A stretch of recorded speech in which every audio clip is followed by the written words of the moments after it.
मैं पहली क्लास में मैंने आपको पढ़ा दिया कि रदरफोर्ड का मॉडल क्या है, ठीक है।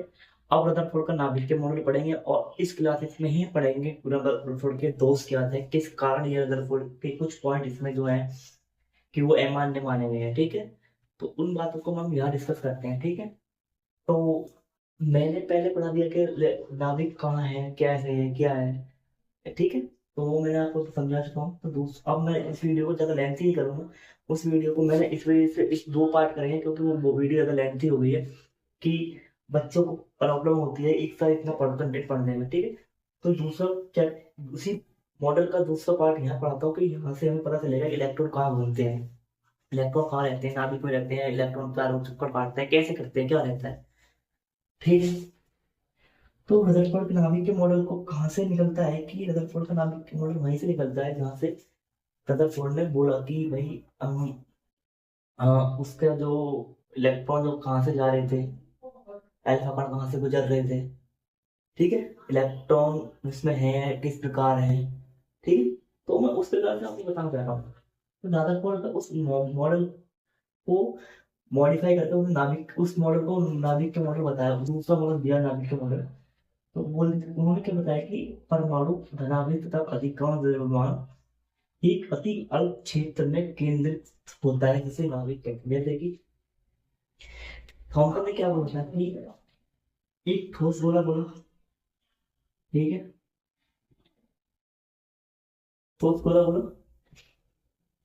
उन्होंने क्या बोला कि ये क्या बोलते हैं कि धनावेग जो होता है वो एक केंद्र में स्थित हो जाता है। जैसे कि इस गोले का केंद्र क्या होता है, ये वाला केंद्र। उन्होंने इसको नाभिक बोला, इसको क्या बोला, नाभिक बोला। इसमें क्या होते हैं, नाभिक में क्या होते हैं, प्रोटॉन प्लस न्यूट्रॉन, ठीक है। प्रोटॉन प्लस न्यूट्रॉन, ठीक है। नाभिक में क्या होते हैं, प्रोटॉन प्लस न्यूट्रॉन। इनको किससे डिफाइन करते हैं, पी प्लस एन, ठीक है। अब हमें दूसरी बात आती है कि उन्होंने तो इलेक्ट्रॉन के बारे में बताया, प्रोटॉन को नहीं तो खोज हो गया ना कि प्रोटॉन कहाँ है, नाभिक में है। फिर इलेक्ट्रॉन के नाम बारे में क्या बताया, इलेक्ट्रॉन नाभिक के चारों ओर वृत्ताकार पथ पर चक्कर लगाते हैं। उन्होंने बोला कि इलेक्ट्रॉन जो है नाभिक के चारों एक कक्षा में चक्कर लगाते हैं, जैसे कि सूर्य के चारों ओर ग्रह चक्कर लगा देते हैं।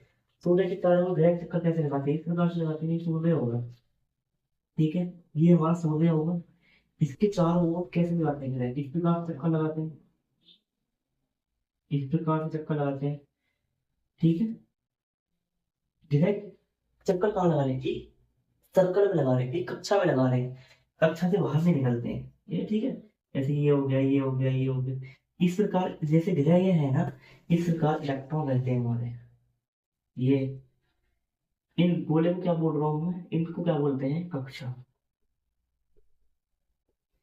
कक्षा जैसे कि के एल एम एन इसी प्रकार से बढ़ते चले थे कक्षा, ठीक है। इस इनके ऊर्जा स्तर को ये जो है कक्षाओं के ऊर्जा स्तर को नाभिक के मॉडल जो है ये डिफाइन नहीं कर पाता। कक्षा के बारे में बता दिया कि हाँ कक्षा में इलेक्ट्रॉन रहते हैं, पर इलेक्ट्रॉन किस ऊर्जा स्तर में रहते हैं ये बात किसने नहीं बताई थी, ये नाभिक के मॉडल में रदरफोर्ड साहब ने हमारे लिए नहीं बताए हुए थे। इसकी इलेक्ट्रॉनिक संरचना को नहीं बता पाए थे ये, इसके स्थायित्व को नहीं बता पाए थे। तो स्थायित्व तो किसी ने नहीं बताया, वो जाके बोर्ड के परमाणु मॉडल ने बताया है, ठीक है। तो उन्होंने क्या बोला कि एक वृत्ताकार पथ में एक वृत्ताकार उसने नाभिक के चारों चक्कर लगा रहे, कैसे लगा रहे, नाभिक के चारों, जैसे कि ये इस प्रकार से, और बहुत स्पीड में घूमता है, बहुत स्पीड में। जब ये कोई भी चीज है जो लगातार घूमेगी घूमेगी, वो पंखा है, वो किसी चीज को घुमाना, इस प्रकार से घुमाना, तो क्या वो एक पर घूमने लगेगा। पानी की बाल्टी को इस प्रकार से घुमाओगे घुमाओगे घुमाओगे घुमाओगे, तो क्या वो बिखरेगी नहीं, बिखरेगी तो पानी में कर सकता है, नहीं कर सकता है। इसी प्रकार ये एक एग्जांपल और देता हूँ मैं इसी चीज का, कि जब वॉशिंग मशीन में कपड़े सुखाते हैं, कपड़े बहुत स्पीड से घूमती है, मशीन घूमती है, तो कपड़े में क्या होता है, पीछे की तरफ चिपक जाते हैं सारे कपड़े पीछे की तरफ चिपक जाते हैं। तो वहां एक फोर्स काम होता है, उस फोर्स को बोलते हैं अप केंद्र बल, अप केंद्र केंद्रीय बल, ठीक है। ये बल दो प्रकार के होते हैं, एक होता है अप केंद्रीय, एक होता है अभिकेंद्रीय बल, ठीक है। इन नाभिक और इलेक्ट्रॉनों के बीच में क्या लगता है, अपकेंद्र बल लगता है, जिसके कारण इलेक्ट्रॉन नाभिक के पास नहीं जा पाते। यदि ऐसा होता ये बल नहीं लगता, तो ये क्या होता कि नाभिक जब अधिक परमाणु भार वाले नाभिक के पास क्या होता, उनका वो आकार साइज बड़ा होता नाभिक का। जैसे ही नाभिक का आकार साइज बड़ा होता, वो क्या करता, इलेक्ट्रॉन को अपनी तरफ खींच लेता। यदि ये स्थिर रहते तो इलेक्ट्रॉन को क्या करता, अपनी तरफ खींच लेता। यदि ये बल नहीं लग पाता, ये बल नहीं लगता, तो इलेक्ट्रॉन को अपनी तरफ खींच लेते। और इसी कारण इलेक्ट्रॉन अपनी कक्षा में घूम सकते हैं, अपनी कक्षा में रोटेट हो सकते हैं, पूरे में रोटेट हो सकते हैं। इस अपकेंद्र बल के कारण इलेक्ट्रॉन क्या है, कक्षा में घूम सकते हैं और स्थिर बने रहते हैं। यदि इस इलेक्ट्रॉन को हम स्थिर मान लेना, इलेक्ट्रॉन को यदि स्थिर मान लें, तो ये क्या होगा कि जो इस परमाणु की जो स्टेबिलिटी है वो टूट जाएगी। परमाणु को बड़े अधिक भार वाले परमाणु क्या है, अपनी तरफ खींचने लगेंगे। इलेक्ट्रॉन को जब अपनी तरफ खींचने ब्लास्ट नहीं हो जाएगा। कोई भी चीज है जब घूमेगी, जब अपने जो एक जगह नहीं रह सकते, ठीक है, वो भी एक जगह रह रहे हैं, वो भी रह रहे हैं, किस वजह से वैसे रह रहे होंगे, अब केंद्रीय बल लग रहा है वहां। अब केंद्रीय बल, ये बात देखो ध्यान रखना, अब केंद्रीय बल किसे कहते हैं, कि जो कि जब जो कोई वस्तु घूमती है, वो पीछे की डायरेक्शन में भागती है, ठीक है, पीछे की डायरेक्शन में बल लगता है, उस बल को क्या बोलते हैं, अब केंद्रीय बल बोलते हैं।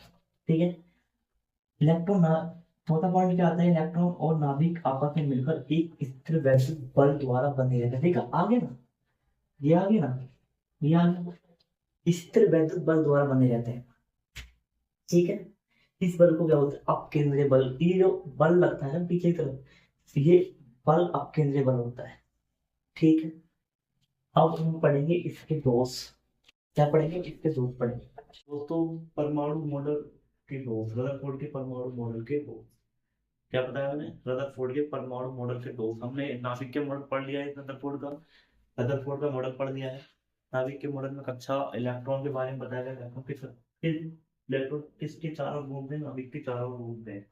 ठीक है, पर रदरफोर्ड स्थायित्व और इलेक्ट्रॉन इस संरचना के बारे में नहीं बता पाए। इलेक्ट्रॉन की स्ट्रक्चर के बारे में क्यों नहीं बता पाए, ये मैं बताता हूँ आपको। कि कौन, और उसका जो नील बोर वैज्ञानिक थे, उन्होंने बोला था कि उन्होंने इस सारे तत्वों का उन्होंने क्या कर दिया था, वर्गीकरण कर दिया था, सबको बता दिया था। इन चीन जो कमियां इसमें थी, वो बातें किसने बताई थी, नील बोर ने बताई थी। ठीक है, दोस्त में क्या है, मैक्सवेल के विद्युत चुंबक के सिद्धांत के अनुसार जब आवेशित कण इलेक्ट्रॉन, मतलब जो भी आवेशित कण होते हैं, वो क्या करते हैं, सर्कुलेट, मतलब क्या कहते हैं कि सर्कुलेशन, त्वरण, त्वरण गति करते हैं।